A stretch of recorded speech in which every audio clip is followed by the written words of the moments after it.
أعوذ بالله من الشيطان الرجيم. بسم الله الرحمن الرحيم. رب اشرح لي صدري ويسر لي أمري واحلل عقدة من لساني يفقه قولي يا فتاح. اللهم إني عبدك وابن عبدك وابن أمتك ناصيتي بيدك ماض في حكمك عدل في قضاؤك.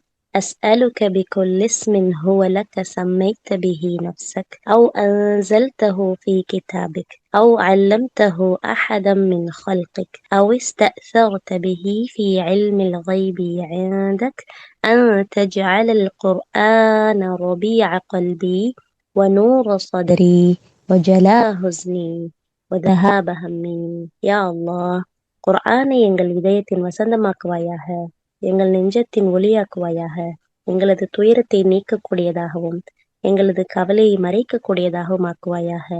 ஆமீன். أعوذ بالله من الشيطان الرجيم. بسم الله الرحمن الرحيم. ألم تر إلى الذين أوتوا نصيبا من الكتاب يدعون إلى كتاب الله ليحكم بينهم ثم يتولى فريق منهم وهم معرضون. ذلك بأنهم قالوا لن تمسنا النار إلا أياما معدودات وغرهم في دينهم ما كانوا يفترون. فكيف إذا جمعناهم ليوم لا ريب فيه ووفيت كل نفس ما كسبت وهم لا يظلمون. قل اللهم مالك الملك تؤتي الملك من تشاء وتنزع الملك ممن تشاء وتعز من تشاء وتذل من تشاء بيدك الخير إنك على كل شيء قدير. تولج الليل في النهار وتولج النهار في الليل وتخرج الحي من الميت وتخرج الميت من الحي وترزق من تشاء بغير حساب. لا يتخذ المؤمنون الكافرين أولياء من دون المؤمنين ومن يفعل ذلك فليس من الله في شيء إلا أن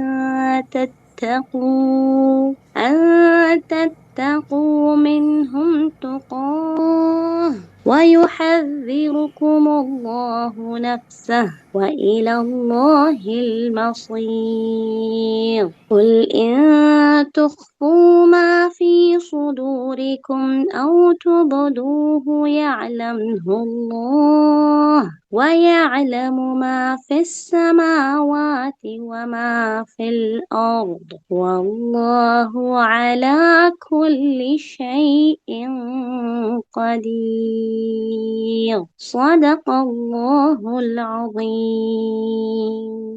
أعوذ بالله من الشيطان الرجيم بسم الله الرحمن الرحيم الصلاة والسلام على رسول الله أما بعد اللهم إني أسألك بأن لك الحمد لا إله إلا أنت وحده لا شريك لك المنان بديع السماوات والأرض يا ذا الجلال والإكرام يا حي يا قيوم إني أسألك الجنة إنا أسألك الجنة وأعوذ بك من النار யா அல்லாஹ், நிச்சயமாக உனக்கே எல்லா புகழும் உரியது. உன்னை தவிர வேறு யாரும் இறைவன் இல்லை. நீ தனித்தவன், உனக்கு இணையில்லை. நீ மாபெரும் கொடையாளி, வானங்கள் மற்றும் பூமியை படைத்தவன், மாட்சிமை மற்றும் கண்ணியத்திற்குரியவனே, நித்திய ஜீவனே, அனைத்தையும் நிர்வகிப்பவனே. நிச்சயமாக நாம் உன்னிடம் சுவனத்தை கேட்கின்றோம், நரக நெருப்பிலிருந்து உன்னிடம் பாதுகாப்பு தேடுகின்றோம். அல்ஹம்துலில்லா.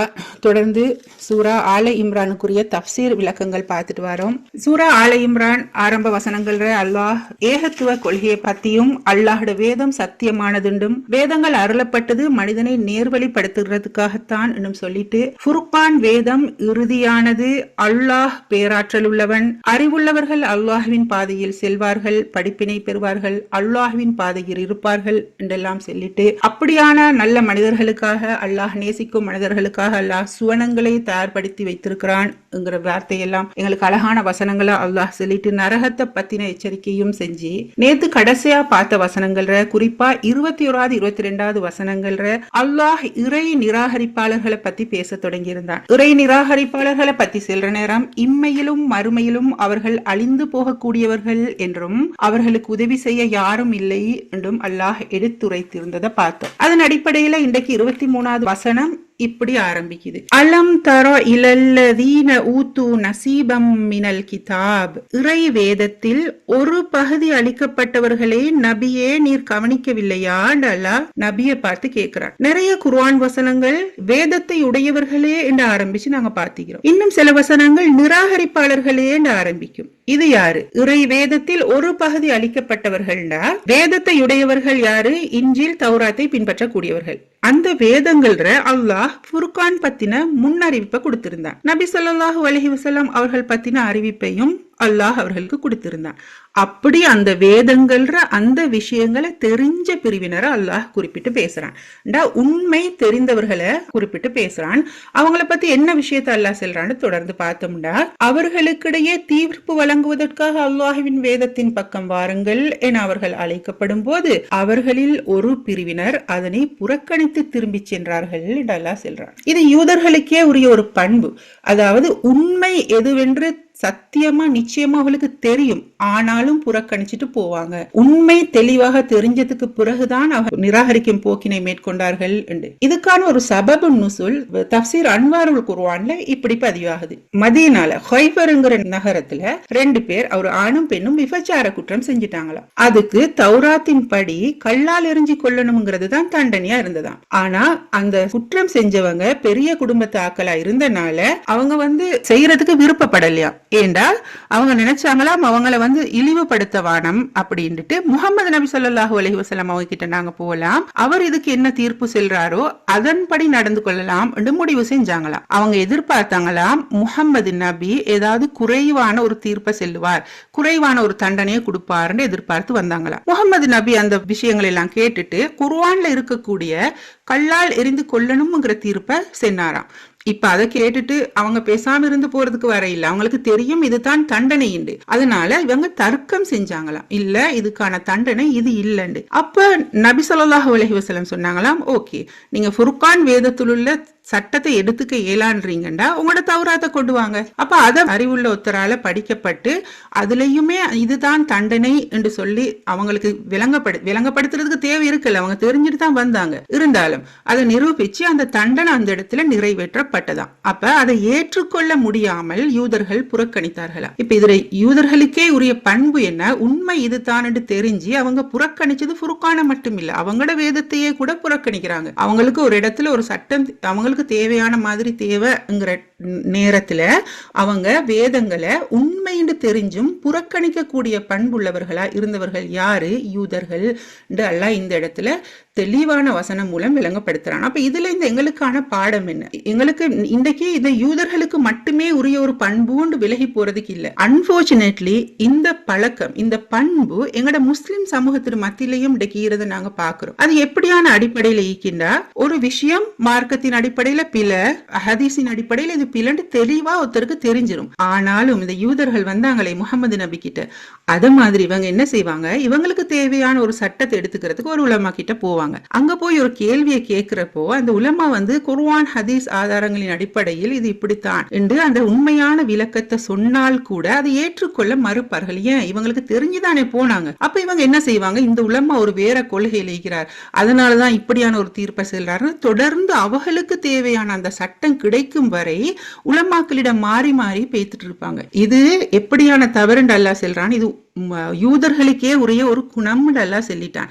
இப்படி நாங்க திரும்ப திரும்ப எங்களுக்கு தேவையான சட்டத்தை தேடி போறது குழுக்களை உருவாக்கும், பிரிவுகளை ஏற்படுத்தும். இதை இஸ்லாம் வன்மையா கண்டிக்குது. இது யூதர்கள் இது நாங்க செல்லாது தெரிஞ்சே செய்யக்கூடியவர்கள் தான் எல்லாரும். சில நேரங்கள்ல ஒரு ஈமானிய பலவீனமா காணப்படும், இல்ல பாவம் என்று அறியப்படாத ஒரு பாவமாகவும் ஈக்கும். அது தெரியல, இது பிழையான விஷயம் தெரியல. அப்படியான இதுகளை அல்லாஹ் தன்னை கஃபூருர் ரஹீம், அதிகமாக மன்னிப்பவன், மிகுந்த கருணையாளன் என்று அறிமுகப்படுத்திக்கிறான்.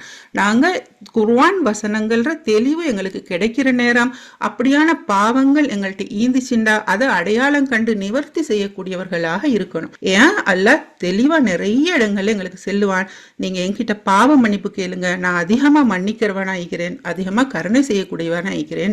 அல்லாஹ் எங்களையும் மன்னிப்பார். அல்லாஹுடைய அந்த பண்பை நாங்க அப்படியே ஏத்து எங்கட பாவங்களை நாங்க உணர்ந்து மன்னிப்பு கேட்டா அல்லாஹ் எங்களையும் மன்னிப்பான். யா அல்லாஹ், இப்படியான பாவங்களை விட்டும் எங்களை பாதுகாத்துக் கொள்வாயாக. அடுத்த வசனத்துல அவர்களின் இந்நடத்தைக்கு காரணம், யாரோட இந்த மேல புறக்கணிக்கிறாங்களே அவங்களோட இந்த நடத்தைக்கு காரணம் சில குறிப்பிட்ட நாட்களை தவிர நரக நெருப்பு எங்களை தீண்டாது என்று அவர்கள் கூறி வந்ததே ஆகும். இதுவும் யூதர்களுக்கே உரிய ஒரு பண்பு. அது எப்படின்னா, அவங்களுக்கு தேவையான ஒரு சட்டத்தை, ஒரு கோட்பாட, சித்தாந்தங்களை உருவாக்கிட்டு அதை போதிக்கவும் செய்வாங்க, தாவா பண்ணுவாங்க. பண்ணிட்டு சில நேரங்கள்ல அவங்க தௌராத்துல இதை உட்புகுத்திக்கவும் செய்வாங்க.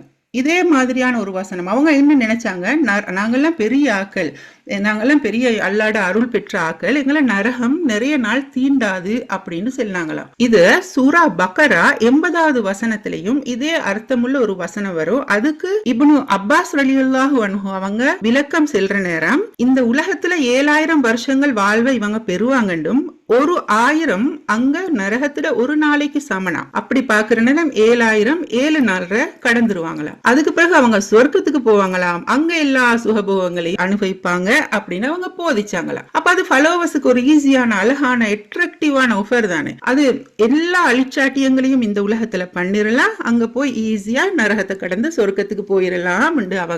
அவங்களோட வேதத்துல உள்ளதை புரிஞ்சுக்கல, பிழையா புரிஞ்சுக்கல, அவங்களா உட்புகுத்தி கிட்ட ஒரு விஷயம் இது. அது யூதர்களுக்கே உரிய பண்பு, இன்றைக்கு வரையில யூதர்களுக்கு உரிய பண்புன்னு சொல்லித்தான் அந்த பண்பு அடையாளப்படுத்தப்படுது என்று அவர்கள் கூறி வந்ததே ஆகும். தாமே இயற்றிக்கொண்ட கோட்பாடுகள் தான் அவர்களின் சமய விவகாரங்களில் அவர்களை பல தவறான கருத்துக்களில் உழல வைத்திருக்கின்றன. இது அல்லாஹ் என்ன சொல்றான், இது அவர்களே உருவாக்கி கொண்ட கருத்துக்கள், இது ஒரு தவறான கருத்துக்கள் அவர்களை உழல வச்சிச்சு, அவர்களே உருவாக்கிக்கிறது மார்க்கத்துல. அப்ப இது தெளிவான வசனங்களா இப்படி சொன்ன இந்த விஷயங்கள் நாங்க தெளிவு பெற நேரம் என்ன செய்யணும், இப்படியான விஷயங்களை நாங்க பண்ணக்கூடியவர்களாகவோ இல்ல இதுக்கு நாங்க ஊக்குவிக்க கூடியவர்களாகவோ அந்த அப்படியான குழுக்களோட இணையத்தை விட்டோ அல்லாஹ் எங்களை பாதுகாத்துக்கணும் என்ற துவாவோட இதுகள இருந்து நாங்க தவிர்த்து கொள்ளக்கூடியவர்களாக இருக்கணும். இந்த பிரிவினரை பற்றி தொடர்ந்து அல்லாஹ் 25வது வசனத்துல எப்படி சொல்றான்னு பாருங்களேன். ஆனால் ஐயமின்றி வரவிருக்கும் ஒரு நாளில் நாம் அவர்களை ஒன்று திரட்டும் போது அவர்களின் நிலை என்னவாகும் நல்லா கேட்கிறான். எப்படி சொல்றான், ஐயமின்றி வரவிருக்கும் ஒரு நாள், மறுமை நாள் நிச்சயம் வந்தே ஆகும். அப்ப நாங்க நரகத்தை பத்தி எல்லாம் இவ்வளவெல்லாம் கிளியரா சொல்லி அச்சுறுத்தல் பண்ணிக்கிறோம், எச்சரிக்கை செஞ்சிருக்கிறோம். அதை எதுவுமே கேட்காம நபிமார்களை பின்பற்றாம நபிமார்களை ஏளனம் செய்யறாங்க, நபிமார்களை கொலை செய்யறாங்க, நபிமார்களை இவங்க துன்புறுத்துறாங்க. அப்படியெல்லாம் பண்ணிட்டு இந்த நாள் வருமே, அந்த நாள் அவங்களோட நிலை என்னவாகும் அல்லாஹ் கேட்கிறான். அந்நாளில் ஒவ்வொரு மனிதனும் அவனவன் சம்பாதித்ததற்குரிய கூலி முழுமையாக வழங்கப்படும், மேலும் யார் மீதும் அநீதி இழைக்கப்பட மாட்டாது. அல்லாஹ் என்ன சொல்றான், இங்க என்னென்னவெல்லாம் நீங்க சம்பாரிச்சிட்டு வந்திருக்கிறீங்களோ அதற்கான கூலி முழுமையாக வழங்கப்படும். இது அல்லாஹ் குர்ஆன்ல நிறைய இடங்கள்ல சொல்லிட்டான். கணக்கு பார்த்து கூலி வழங்கப்படும். எந்த ஒரு சின்ன நன்மையும் அல்லாஹ்விடத்தில் கணக்கெடுக்கப்படும். அதே மாதிரி ஒரு சின்ன தீமைக்கான இதையும் நாங்க அந்த மறுமை நாள் பார்ப்போம்ங்கிறத அல்லாஹ் நிறைய இடங்கள்ல சொல்லிட்டான். இது யூதர்களுக்கான ஒரு எச்சரிக்கையா அல்லாஹ் இந்த இடத்துல சொன்னாலும் இது எங்களுக்குமான எச்சரிக்கை. மறுமை நாள் ஐயமின்றி வரும். அதில் நாம் சம்பாதித்தவற்றுக்குரிய கூலி முழுமையாக வழங்கப்படும். மேலும் யார் மீதும் அல்லாஹ் அநீதி இழைக்கக்கூடியவன் அல்லங்கிற விஷயத்தையும் நாங்கள் மனசுல வச்சுக்கணும். அந்த நாள்ல அல்ஹம்துலில்லாஹ் அல்லாஹ் வாக்களித்த அந்த சுவனத்துக்கு சொந்தக்காரர்களாக நாங்க எங்களை எல்லாம் பார்க்கணுங்கிற துவாவோட அடுத்த குர்ஆன் வசனம் என்ன சொல்லுதுன்னு பார்த்தோம்னா 26வது 27வது வசனங்கள் ஒன்றா இறக்கப்பட்ட வசனங்கள். சபபுன் நுசுல் தஃப்சீர் அன்வாருல் குர்ஆன்ல இப்படி பதிவாகுது. மதீனத்து யூதர்களால முஹம்மது நபி ஸல்லல்லாஹு அலைஹி வஸல்லம் அவங்களுக்கு நபித்துவம் கொடுக்கப்பட்டதை ஏற்றுக்கொள்ளவே முடியாம இருந்துச்சாம். ஏண்டா பனு இஸ்ரேலர்கள் இருந்து தானே தொடர்ந்து நபிமார்கள் வந்தாங்க.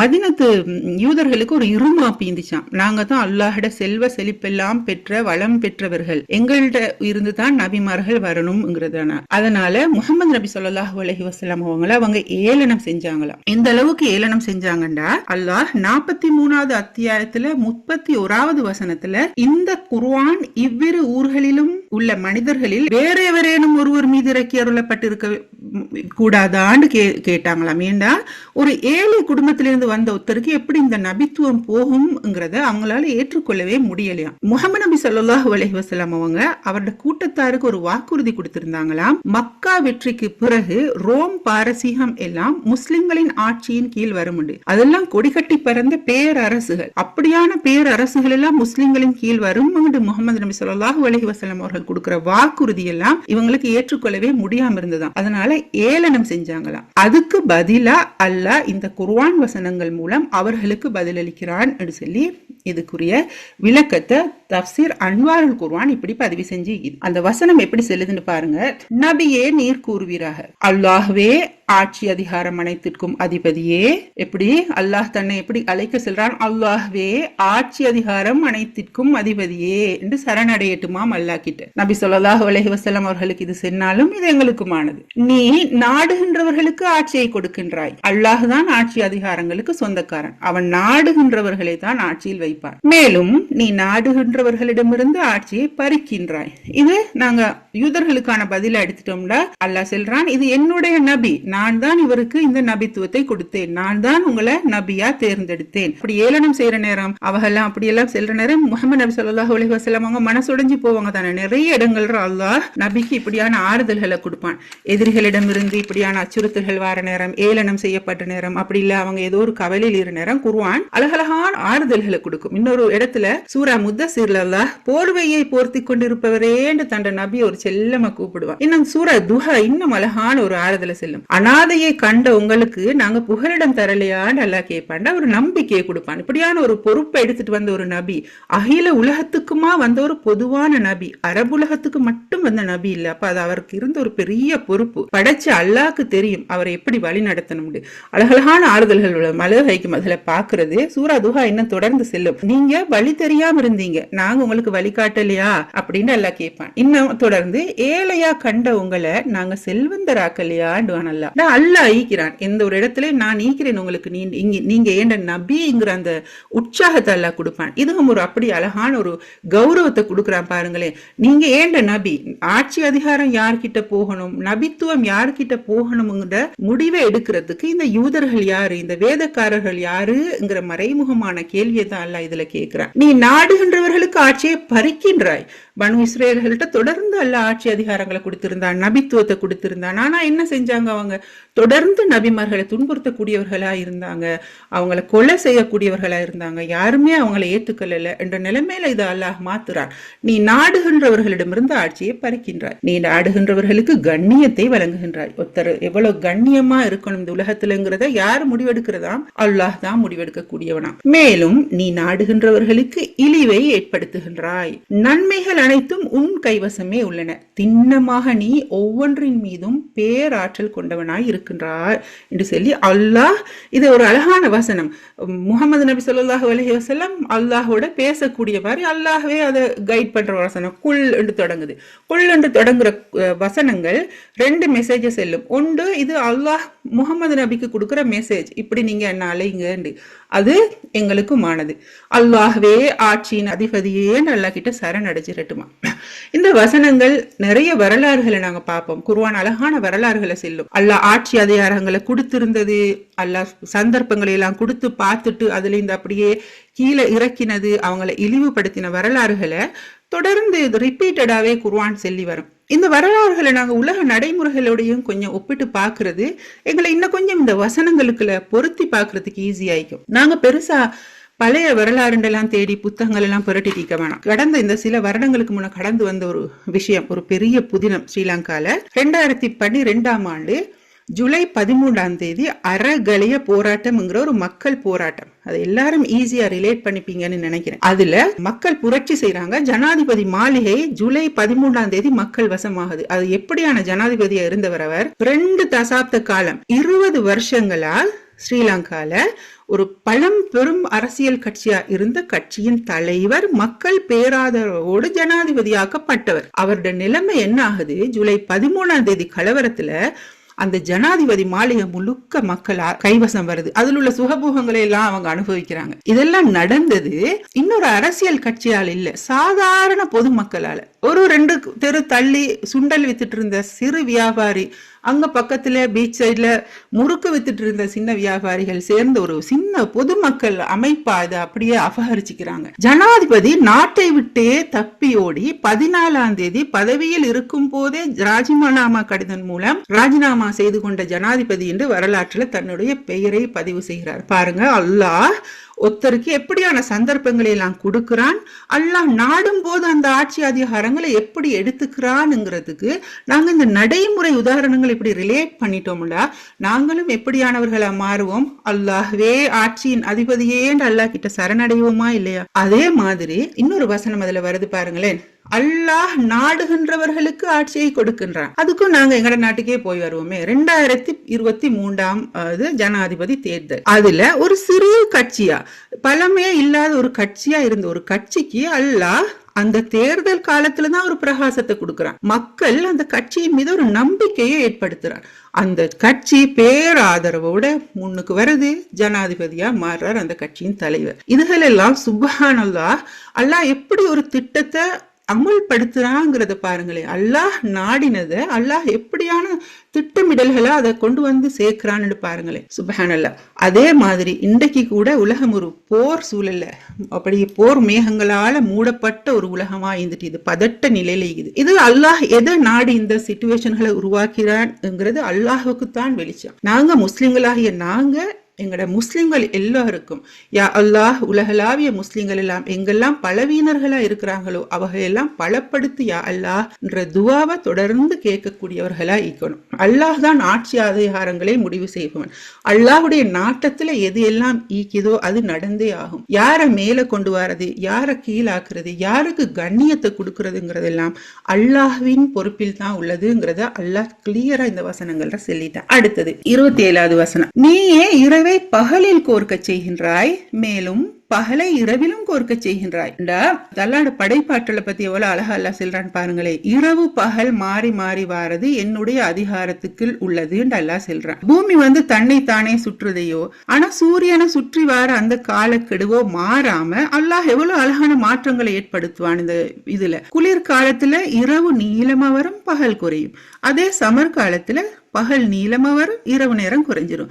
ஆனாலும் அந்த வட்டம் மாறாது. அது அல்லாஹ்வை தவிர வேற யாரால இந்த அதிசயங்களை பண்ண முடியும்னு நாங்க யோசிச்சாவே அல்லாஹ் கிட்ட நாங்க சரணடைகிறதுக்கு எங்களுக்கு வேற ஆதாரங்கள் தேவையில்லை. இன்னும் உயிரற்றதிலிருந்து உயிரற்றதை நீயே வெளியாக்குகின்றாய், உயிர் உள்ளதிலிருந்து உயிரற்றதையும் நீயே வெளியாக்குகின்றாய் அல்லாஹ் சொல்றான். இதுக்கான தப்சீர் விளக்கங்களை 2 மாதிரி தப்சீர் ஆசிரியர்கள் சொல்றாங்க. ஒன்று, உயிர் இல்லாததுன்னா சீட்ஸ் எல்லாம் பாருங்களேன், விதைகள், அதுல இருந்து அது உயிர் இல்லாததா தானே இதுதான். அதுல இருந்து மரங்கள் செடிகள் செழிச்சு வளருது, உயிர் உள்ள மரங்களும் செடிகளும் வளருது. அதே மாதிரி கோழி முட்டையை உதாரணமா சொல்றாங்க. முட்டையிலிருந்து கோழி வருது, கோழியிலிருந்து முட்டை வருது அப்படிங்கறது ஒரு பக்க உதாரணமா சொல்லிட்டு தப்சீர் ஆசிரியர்கள் அதை இன்னொரு விதத்துல இப்படி விளங்கப்படுத்துறாங்க. உயிர் உள்ளதுங்கிறது விசுவாசம், இறை விசுவாசம் உள்ளவர்களாம். உயிர் இல்லாததுங்கிறது நிராகரிப்பாளர்களாம். சில இடங்கள்ல சில ஃபேமிலிகள்ல விசுவாசம் உள்ள ஃபேமிலிகள்ல இருந்தே நிராகரிப்புள்ள மக்கள் உருவாகிறதையும், நிராகரிப்புள்ள குடும்பங்கள்ல இருந்து விசுவாசிகள் உருவாகிறதையும் சொல்றாங்கங்கிறத இதுக்கான 2 விதமான விளக்கங்களா பதியப்பட்டு, மேலும் நீ நாடுகின்றவர்களுக்கு கணக்கின்றி வழங்குகின்றாய். இது ஒரு அழகான வசனம் பாருங்களேன். அல்லாஹ் தான் பொருளாதாரத்தை வடிவமைக்கிறான் விஷயத்த அல்லாஹ் இதுல சொல்றான். அல்லாஹ் நாடினவர்களுக்கு தான் அல்லாஹ் கொடுக்கிறான். இந்த விஷயம் நாங்க மனசுக்குள்ள எடுத்துக்கிட்டோம் அப்படியே அல்லாஹ் தன்னை எப்படி அறிமுகப்படுத்துறானோ அதை அப்படியே நாங்க மனதுல பதிய வைக்கிறது எங்களுக்கு பாவங்கள் எங்களை தடுக்கும். எப்படி அல்லாஹ் தான் கணக்கின்று கொடுக்கிறான். இப்ப நாங்க நினைப்போம் சில நேரங்கள்ல எப்படி இவங்க தான் பெருசா உழைப்பே போடுறாங்களா, ஆனா நல்ல செழிப்போடு இருப்பாங்க. சில நேரங்கள்ல உயிரை கொடுத்து உழைப்ப போடுறவங்க அந்த அளவு செழிப்பா இருக்க மாட்டாங்க. அப்ப எப்படி இவங்களுக்கு வந்தது என்ற அந்த கெட்ட எண்ணங்களோ இல்லாட்டி பொறாமத்தனங்களோ எங்களை அதுல அந்த மாதிரியான பாவங்கள் இருந்து எங்களை இது பாதுகாக்கும். ஏன் அல்லாஹ் தெளிவா சொல்றான், நான் நாடுகிறவர்களுக்கு கணக்கின்றி கொடுப்பேன்னு அல்லாஹ் சொல்றான். அதே நேரம் நாங்க இத நினைச்சுக்க கூடாது, அல்லாஹ் கணக்கின்றி கொடுக்கிறது அல்லாஹ்ட அருளுண்டும், அல்லாஹ் அருட்கொடைகளை குறைவா கொடுக்கிறது அல்லாஹ்ட சோதனை மட்டும்தான் நினைச்சுக்க கூடாது. ஏன் அல்லாஹ் இந்த உலகத்துல தன்னை பொதுவானவன் தான் சொல்லிக்கிறான். அல்லாஹ் நிராகரிப்பாளர்களுக்கும் கொடுக்கிறான். நாங்க இந்த பாக்குறோம் எல்லாரும் இந்த பிரபஞ்சத்தை படைச்சு இயக்க தெரிஞ்ச அல்லாஹ்க்கு இதுல இந்த சமநிலையை ஏற்படுத்துறது அவ்வளவு பெரிய காரியமா என்ன? அது அல்லாஹுக்கு தெரியும் எந்த சமூகங்கள் வளமானதாக்கணும், எந்த மக்கள் குறைவான செல்வங்களை கொடுக்கணும்ங்கிறது அல்லாஹ் அறிந்தவன். அதை அல்லாஹ் செய்வான். அது அல்லாஹுடைய நாட்டம்ங்கிற இந்த எண்ணம் எங்களை பாவ செயல்களிலிருந்து பாதுகாக்கும். அதே நேரம் நாங்க இந்த உலகத்துக்கான விஷயங்களையும் கேட்கலாம். அல்லாஹ் அழகான துவாக்கள் எங்களுக்கு அதுக்கு சொல்லி தந்திக்கிறான். அல்லாட்ட அருட்கொடைகளை நாங்க கேட்கலாம். அதை நாங்க மரியம் அலைஹிஸ்ஸலாம் அவங்களோட அந்த சம்பவத்துல அழகா வரும். இதே வசனத்தை அல்லாஹ் கணக்கின்றி வழங்குவானுங்கிறத மரியம் அலைஹிஸ்ஸலாம் அவர்கள் மூலமா ஜக்கரியா அலைஹிஸ்ஸலாம் அவர்களுக்கு இந்த வசனம் சொல்லுவாங்க. அவங்களுக்கு அல்லாஹ்வின் புறத்திலிருந்து உணவு வந்துட்டே இருக்கும். அப்ப இது எப்படின்னு கேட்கிற நேரம் அல்லாஹ் தான் நாடியவர்களுக்கு கணக்கின்றி கொடுப்பானுங்கிற பதில மரியம் அலைஹிஸ்ஸலாம் அவங்க சொல்லுவாங்க. அந்த இடத்துல ஜக்கரியா அலைஹிஸ்ஸலாம் அவங்க அதிர்ந்து போவாங்க அந்த வார்த்தைகளை கேட்டு. இத நாங்க அப்படியே அல்லாஹ் தன்னை அறிமுகப்படுத்துற பண்புகளோட அல்லாஹ்வை உணர்றது எங்களை பாவ செயல்களிலிருந்து எங்களை பாதுகாக்கும். அடுத்தது நாங்க பார்த்தோம்னா 28வது வசனம், இறை நம்பிக்கையாளர்கள் தங்களை போன்ற நம்பிக்கையாளர்களை விடுத்து இறை நிராகரிப்போரை ஒருபோதும் நம் நேசர்களாக ஆதரவாளர்களாக ஆக்கிக் கொள்ள வேண்டாம் என்று அல்லாஹ் சொல்றான். இந்த வசனங்கள தெளிவை நாங்க மிச்சம் கிளியரா அண்டர்ஸ்டாண்ட் பண்ணிக்கணும். அல்லாஹ் சொல்றான் இறை நம்பிக்கையாளர்களை விடுத்து. அப்ப நாங்க யாரோட நேசம் கொள்ளணுமாம்? இறை நம்பிக்கையாளர்களோட. இறை நிராகரிப்போரை ஒருபோதும் நேசர்களாய் ஆதரவாளர்களாய் ஆக்கிக் கொள்ள வேண்டாம் அல்லாஹ் சொல்றான். அப்படின்னா நாங்க நிராகரிப்பவர்களோட நட்பு பாராட்டவே கூடாதா? அப்படிங்கிறது இல்ல இதுல விளக்கம். தப்சீர் இப்னு கசீர்ல இதுல விளக்கத்துக்கு சொல்லப்படுது எப்படின்னா, மக்கால இருந்து மக்கா வெற்றி அந்த போருக்காக முஹம்மது நபி ஸல்லல்லாஹு அலைஹி வஸல்லம் அவங்க தயார் நிலையில இருந்த நேரம் மதீனத்திலிருந்து ஒரு முஸ்லிம் ஹாத்திப் பின் அபி பல்தா ரலியல்லாஹு அன்ஹு அந்த பேர் பதிவாகி இருக்கு தப்சீர் இப்னு கசீர்ல. அவர் என்ன செய்யறாராம், மக்கத்து குறைஷிகளுக்கு ஒரு கடிதம் எழுதிடுறாராம். மதீனால இப்படியான தயார் நிலையில இருக்கு இந்த விஷயங்களை பத்தின கடிதம். அது பிறகு அலி ரலியல்லாஹு அன்ஹு அவரோட தலைமையில ஒரு குழுவால கண்டுபிடிக்கப்பட்டு இவர்கிட்ட அதை விசாரிக்கிற நேரம் சொன்னாராம், அங்க இருக்கிற இந்த நண்பர்களை பாதுகாக்கிறதுக்காக அந்த மெசேஜை நான் அனுப்பினேன்னு சொன்னாராம். அப்ப இதன் அடிப்படையில தான் இந்த வசனத்துக்கு விளக்கம் எப்படி சொல்றாங்கண்டா, முஸ்லிம் சமுதாயத்துல ரகசியங்களை நாங்க பகிர்ந்துக்கிற அளவுக்கு எங்களோட மார்க்கத்தில் உள்ளதாய்க்கட்டும், அது அரசியல் விஷயங்களாய்க்கட்டும், ரகசியங்களை பகிர்ந்துக்கிற அளவுக்கு, அதாவது முஸ்லிம் சமுதாயம் பாதிக்கப்படுற அளவுக்கு நாங்க இறை நிராகரிப்பாளர்களை நேசிக்க கூடாதுங்கிறது தான் இந்த வசனத்துல தெளிவு. அப்ப யார நேசிக்கணும்னு அல்லாஹ் சொல்றான்? இறை நம்பிக்கையாளர்களை நேசிக்கணுமா. தொடர்ந்து அந்த வசனத்தை பாருங்க. இறை நிராகரிப்போலே ஒருபோதும் நேசர்களாய் ஆதரவாளர்களாய் ஆக்கிக் கொள்ள வேண்டாம், அவர்களுடைய கொடுமைகளிலிருந்து தங்களை பாதுகாத்து கொள்வதற்காக அன்றி. சில நேரங்கள்ல உயிர் ஆபத்துக்களுக்கோ இல்ல சொத்துக்களுக்கோ பயம் வரும், இல்ல முஸ்லிம் சமுதாயத்துக்கே ஒரு அச்சுறுத்தல் வரும் என்ற நிலைமையில அவங்களோட நேசம் பாராட்டுறதுல தப்பில்லை என்றுகிறாங்க. அதுக்காக இந்த ரகசியங்களை பகிர்ற அளவுக்கு இல்ல, அந்த அளவுக்கு எங்களை பாதுகாத்துக்கிற அளவுக்கு அவங்களோட ஒரு உறவை தொடர்றதுல பிழை இல்லைங்கிறாங்க. சஹாபாக்கள் எல்லாம் இறை நிராகரிப்பாளர்களோட தொடர்புகள் இருந்தாங்க. இதை நாங்க அழகா விளங்கிக்கணும். இறை நிராகரிப்பாளர்களை தொடர்புலையே இருக்கக்கூடாதுங்கிறது இதுக்கான அர்த்தம் இல்லை. உங்களில் எவரேனும் அவ்வாறு நட்பு கொண்டால் அவர்களுக்கும் அல்லாஹுடன் எத்தகைய தொடர்பும் இல்லை என்று அல்லாஹ் சொல்றான். அல்லாஹ் கைவிட்டுட்டானாம். அல்லாஹ் ஒரு விஷயத்தை தடுக்கிறான்டா அல்லாஹ் குர்ஆன்ல சொல்லுகிறான், நீங்க ஒரு நன்மையை செய்யறதுலயும் எனக்கு நன்மை எதுவும் இல்லை, நீங்க ஒரு தீமையை விடுறதுலயும் தவிர்ந்துக்கிறதுலயும் எனக்கு எந்த நலனும் இல்லைடு. அப்ப அல்லாஹ் ஒரு விஷயத்தை தடுக்கிறான்னா அது எங்களுக்காக தான், எங்களை நல்வழிப்படுத்துறதுக்காக, எங்களை பாதுகாக்கிறதுக்காக என்றதான் நாங்க மனசுல எடுத்துக்கணும். அதே நேரம் அல்லாஹ் இறை நேசிப்பாளர்களோட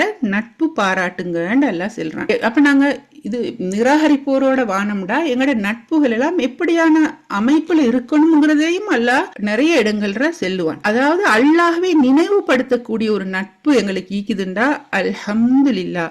ஒரு ஃப்ரெண்டோட போன்ல பேசிட்டோம், தொழுக நேரம் வந்துருச்சு வச்சிருவோம், தொழுறதுக்கு போவோம், அல்லாஹ்வை நினைவுபடுத்துற ஒரு ஃப்ரெண்டுண்டா இல்ல இந்த இப்படியான அல்ஹம்துலில்லாஹ் அல்லாஹ்வை நினைவுபடுத்தக்கூடிய சஃபைகளை பத்தி எங்கள்கிட்ட சொல்லி எங்களையும் அதுக்குள்ள உள் வாங்கிக்கிற ஒரு ஃப்ரெண்ட் எங்களுக்கு ஈக்கிண்டா அல்ஹம்துலில்லாஹ், நாங்க அந்த விஷயங்கள பிளஸ்ட் தான். அதே மாதிரி எங்களை நல்ல விஷயங்களை ஏவி செய்ய வைக்கிறது, அவங்க ஒரு விஷயம் செய்யற நேரம் எங்களையும் உட்படுத்திக்கிறது.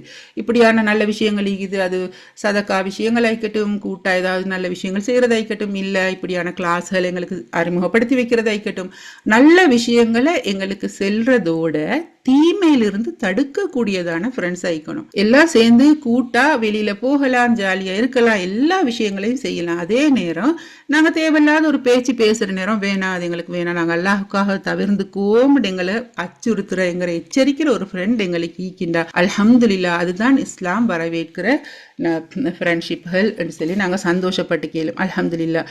அல்லாஹ் சொல்றான், இந்த விஷயத்துக்கு ஒரு ஹதீஸ் ஒன்று, அழகான ஒரு ஹதீஸ் பதிவாகிக்குது. அபு ஹுரைரா ரலியல்லாஹு அன்ஹு அவர்கள் வழியாக தாவூத் மற்றும் திர்மிதில பதிவான ஹதீஸ் இது. ஒருவர் தமது நண்பனின் மார்க்கத்தில் இருப்பார், உங்களில் ஒருவர் யாரை நண்பராக ஆக்குகிறீர் என கவனமாக பார்க்கட்டும் என்று முஹம்மது நபி ஸல்லல்லாஹு அலைஹி வஸல்லம் அவங்க சொன்னதா ஒரு ஹதீஸ் இது. நாங்க ஃப்ரெண்ட்ஸ் என்று சொல்லி சேர்ந்துட்டிக்கிற நேரம் அவங்களோட விழுமியங்கள், அவங்கள மார்க்க விஷயங்கள் எங்களை அட்ராக்ட் பண்ணிடக்கூடாது. அப்படி இல்லாத நிலைமையில நாங்க நிராகரிப்பாளர்களோட ஃப்ரெண்ட்ஷிப்களை மெயின்டைன் பண்ணலாம்.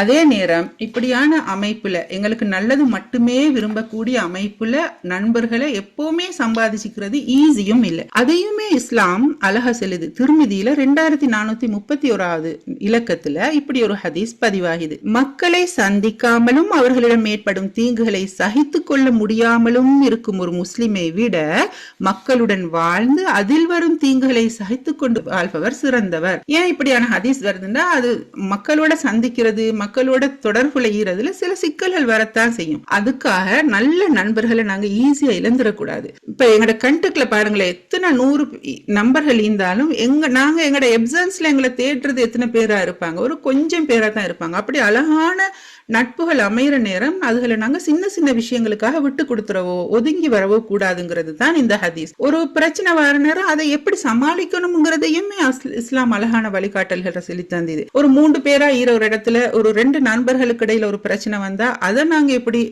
சமாளிக்கணும், அந்த விஷயங்கள் அவர்களுக்குள்ள எப்படி நாங்க ஒத்துமையை ஏற்படுத்தணும்ங்கிற விஷயங்கள் எல்லாம் இஸ்லாம் எங்களுக்கு அழகான வழிகாட்டுதல்கள் மூலமா செஞ்சு தந்திக்குது அல்ஹம்துலில்லாஹ். அவர்களுக்கு அல்லாஹுக்கும் எந்த தொடர்பும் இல்லைன்னு சொல்லிட்டு அல்லாஹ் சொல்றான். அல்லாஹ் தன்னை பற்றி உங்களை எச்சரிக்கிறான், இன்னும் அல்லாஹ்வின் பக்கமே நீங்கள் திரும்பி செல்ல வேண்டியுள்ளது. அல்லாஹ் இப்படியான விஷயங்களை சொல்லி எங்களை வழிகாட்டிட்டு மறுமையை பத்தியும் ஒரு எச்சரிக்கையை செய்யறான். இந்த வசனமே எவ்வளவு அழகா முடியுதுன்னு பாருங்களேன். அல்லாஹ்வின் பக்கமே நீங்கள் திரும்பி செல்ல வேண்டியுள்ளது என்று அல்லாஹ் சொல்றான். அதே மாதிரி அடுத்த வசனம் 29வது வசனத்துல அல்லாஹ் சொல்றான், நபியே மக்களை எச்சரிப்பீராக, உங்களின் நெஞ்சங்களில் இருப்பவற்றை நீங்கள் மறைத்தாலும் அல்லது அவற்றை வெளிப்படுத்தினாலும் அல்லாஹ் நன்கறிகின்றான். மேலும் வானங்கள் மற்றும் பூமியில் உள்ளவற்றை அவன் அறிகின்றான். அல்லாஹ் அனைத்தின் மீதும் பேராற்றல் உள்ளவனாக இருக்கின்றான். அல்லாஹ் என்ன சொல்றான், நீங்க மறைச்சி செஞ்சாலும் சரி, வெளிப்படுத்தி செஞ்சாலும் சரி, நான் அறிந்தவனாக இருக்கின்றேன்னுங்கிறான். இந்த விஷயங்கள் தான் மேல நான் சொன்ன மாதிரி இப்படியான விஷயங்களோடு அல்லாஹ் நாங்க உணர்றதுக்கே அது எங்களை பாவ செயல்கள் இருந்து எப்படி தடுக்க முடிப்பாருங்களே. அல்லாஹ் கிளியரா சொல்றான், நீங்க மறைச்சு செஞ்சாலும் சரி, நீங்க தனிய திட்டம் போட்டாலும் சரி, நீங்க வெளிப்படையா கலந்தாலோசித்து திட்டம் போட்டாலும் சரி, நான் அறிந்தவன்ன்றான். அது இரவில் நடந்தாலும் சரி, பகலில் நடந்தாலும் சரி, அல்லாஹ் அனைத்தையும் அறிந்தவனாக இருக்கின்றான். இது இன்னும் நிறைய இடங்கள்ல அல்லாஹ் சொல்லுவான். குர்ஆன்ல 27வது அத்தியாயம் 65வது வசனத்துல, வானங்களிலும் பூமியிலும் உள்ள எவரும் மறைவானவற்றை அறிய மாட்டார்கள் அல்லாஹ்வை தவிர. அல்லாஹ் பிரபஞ்சத்துல நடக்கக்கூடிய அத்தனையையும் அல்லாஹ் அறிந்தவன் அப்படியே நாங்க உள்வாங்கிறது எங்களை பாவ செயல்கள் இருந்து தடுக்கும். அதே மாதிரி அல்லாஹ் சொல்றான், வானங்கள் பூமி உள்ளவற்றை நான் அறிந்தவன், அல்லாஹ் அனைத்தின் மீதும் பேராற்றல் உள்ளவன் என்று சொல்லி இந்த வசனத்தை அல்லாஹ் முடிக்கிறான். அல்ஹம்துலில்லாஹ் அல்ஹம்துலில்லாஹ் 6 வசனங்களுக்குமான தஃப்சீர் விளக்கங்களை பார்த்தோம். ஆரம்ப வசனங்கள் அல்லாஹ் யூதர்கள் பத்தின அவர்களுக்கே இருக்கக்கூடிய கெட்ட பண்புகள் என்று சில பண்புகளை சொல்லியிருந்தான். அதை சொல்லி அல்லாஹ் எச்சரிச்சிருந்தான். அப்படியான பண்புகள் இருக்கிறவங்களுக்கு என்ன எப்படியான நிலைமையாகுங்கிறத சொல்லி எங்களை எச்சரிச்சிருந்தான். அதுபுறம் அல்லாஹ் ஆட்சி அதிகாரம் அவனுக்கே தான் நீக்குதுங்கிறத சொல்லி அல்லாட இறையாண்மைய செல்ற ஒரு அழகான வசனத்தை பார்த்தோம். தொடர்ந்து அல்லாஹ் படைப்பாற்றல் பத்தி சொன்ன ஒரு வசனத்தை பார்த்தோம். தொடர்ந்து நாங்க நிராகரிப்பாளர்களுடனான எங்கள் உறவு முறைகளை எப்படி வச்சுக்கணும்ங்கிற விஷயத்த பார்த்தோம். அல்ஹம்துலில்லாஹ் அல்ஹம்துலில்லாஹ். யா அல்லாஹ், உன்னுடைய தீனுக்கு சாட்சி சொல்லக்கூடியவர்களாக, வேதத்தை படித்து தெளிவு பெறக்கூடியவர்களாக, அவற்றை வாழ்வில் நடைமுறைப்படுத்தி வெற்றி பெறக்கூடியவர்களாக ஆக்கி அருள்வாயாக. நாங்கள் அறியாதவர்கள் மறதியாளர்களாக இருக்கின்றோம். யா அல்லாஹ், எங்களை வலுப்படுத்துவாயாக. நரக நெருப்பின் வேதனையை விட்டும் பாதுகாப்பாயாக. யா அல்லாஹ், நீ வாக்களித்துள்ள சுவனங்களுக்கு எங்களை சொந்தக்காரர்களாக ஆக்கி அருள்வாயாக. அல்ஹம்துலில்லாஹ். சூரா ஆல இம்ரான் மாதிரி ஒரு சிறப்புமிக்க அத்தியாயத்துல 6 வசனங்களை இவ்வளவு பெரிய சபையில எனக்கு தஃப்சீர் பண்ண கிடைச்ச சந்தர்ப்பத்துக்கு அல்ஹம்துலில்லாஹ். அல்லாஹுக்கே எல்லா புகழும். வ ஆகிரு தஅவானா அனில் ஹம்துலில்லாஹி ரப்பில் ஆலமீன். அஸ்ஸலாமு அலைக்கும் வரஹ்மத்துல்லாஹி வபரகாத்துஹு.